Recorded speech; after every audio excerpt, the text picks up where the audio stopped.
Este mércores arrincou con sorpresa para os pontevedreses que tiveron que coller o coche. Ao redor das 8 da mañá, os traballadores de Ence comezaban unha nova movilización. Facíano instalando barricadas de neumáticos ardendo nas principais vías as que conectan a cidade con Vigo e Marín, provocando importantes retencións nos accesos á vila. Pouco despois das 9:30 e xa a modo de manifestación avanzaron cara ao centro da cidade. Dende os diferentes puntos desprazáronse ata chegar ao edificio da Xunta de Galicia en Campolongo. Colectores emborcados, cortes de tráfico, petardos e berros de Ence si para o non volveron protagonizar a multitudinaria marcha dos traballadores para defender a permanencia de Ence en Lourizán. Dende a Xunta dirixíronse atravesando o centro da cidade ata a subdelegación do Goberno.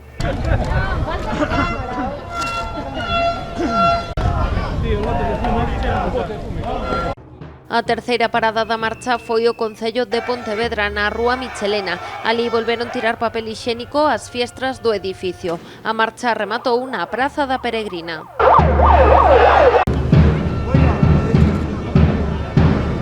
Dende ali os traballadores volveron sobre os seus pasos ata a fábrica de Ence en Lourizán. Esta é a segunda movilización que organizan en menos dunha semana. A anterior foi o pasado sábado cando se manifestaron durante o pregón das festas da Peregrina, unha xornada na que se viviron momentos de gran tensión.